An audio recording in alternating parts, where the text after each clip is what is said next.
En 2016, 2017 et 2018, de nouveaux billets de banque ont été introduits dans le système argentin.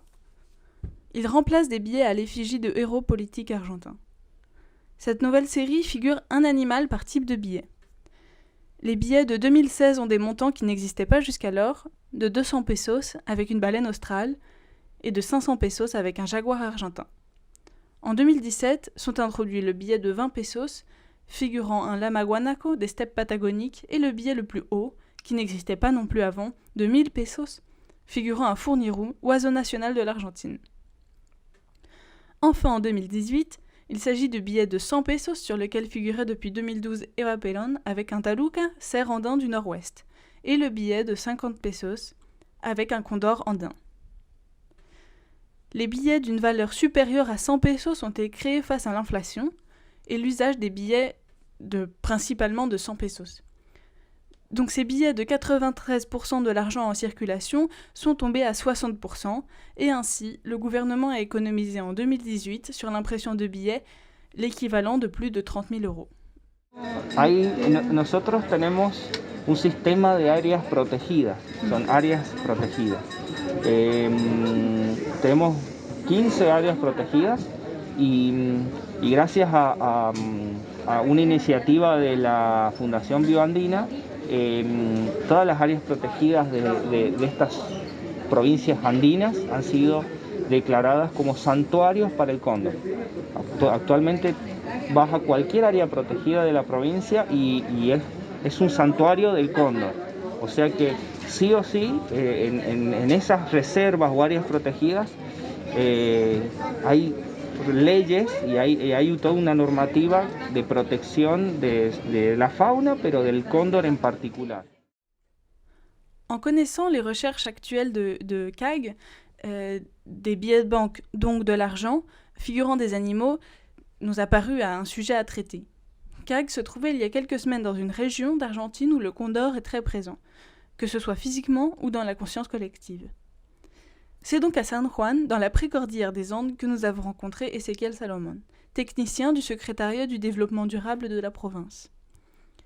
Parmi d'autres tâches administratives et les missions de terrain dont il est chargé, il s'occupe également de la guérison, de la libération et du suivi des condors, espèces vulnérables.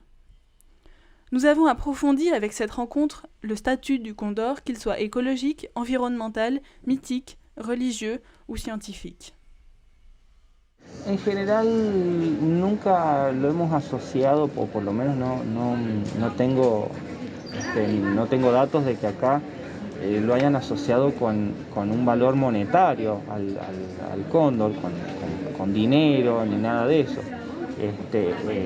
Siempre ha estado relacionado con lo sagrado por un lado o con lo perjudicial por otro, y me refiero a los que no lo quieren, a los que le hacen daño o a los que ponen cebos tóxicos y no les importa o no conocen el tema de los cóndores. Pero nunca, por lo menos no hemos tenido ningún dato acerca de una percepción positiva de la gente acerca de los cóndores en los billetes.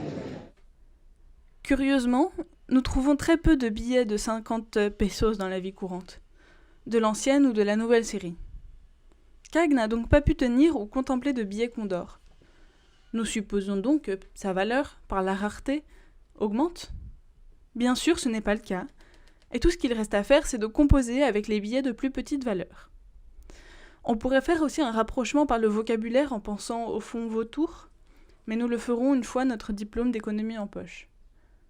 Pour en revenir aux billets, ce qui nous a interrogés, pour faire simple, est le lien entre l'argent liquide, en sachant que la dématérialisation de l'argent s'opère de plus en plus vite, et les animaux. Les animaux figurés sont tous des animaux autochtones de l'Argentine, et selon les textes officiels traduits, cette série met en lumière l'énorme richesse et la diversité du pays.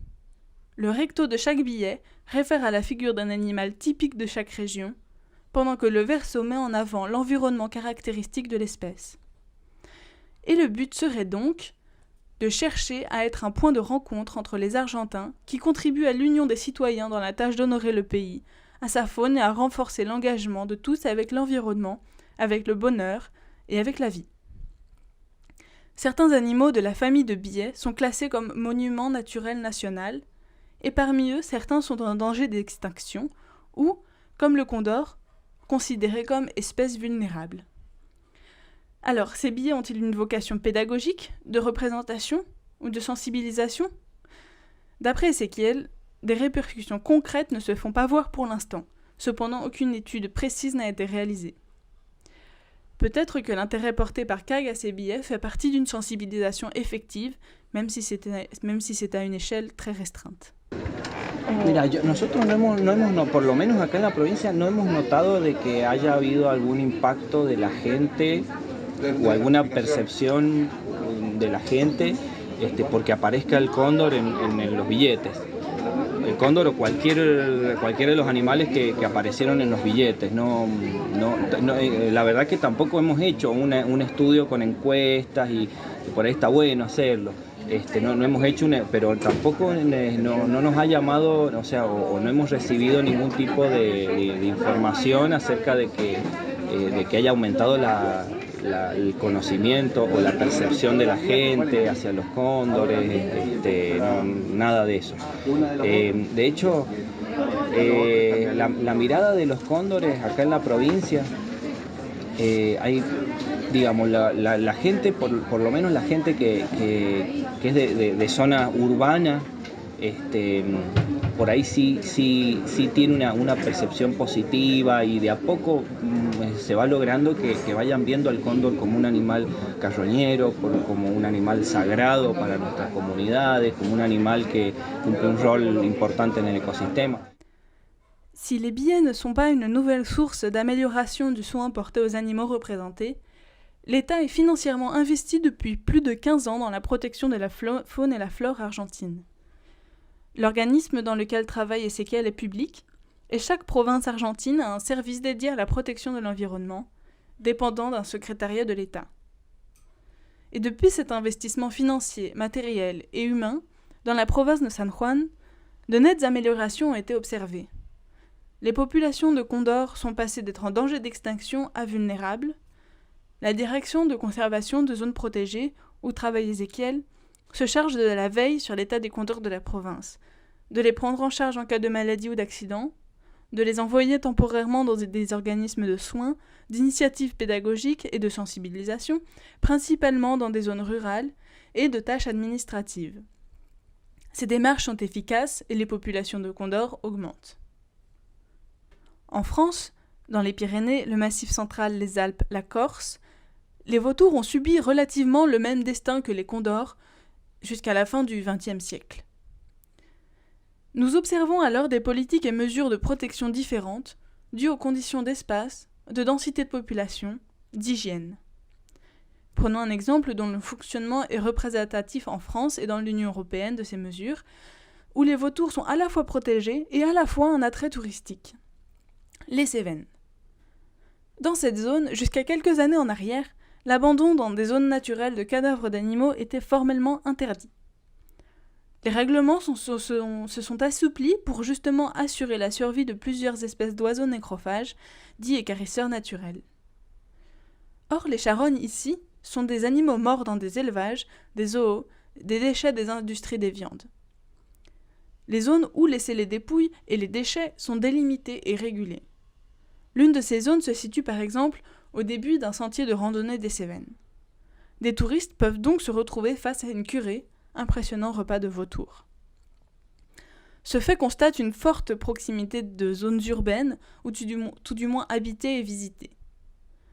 Un soutien alimentaire est donc octroyé aux vautours. Ce soutien est contrôlé et précisément situé.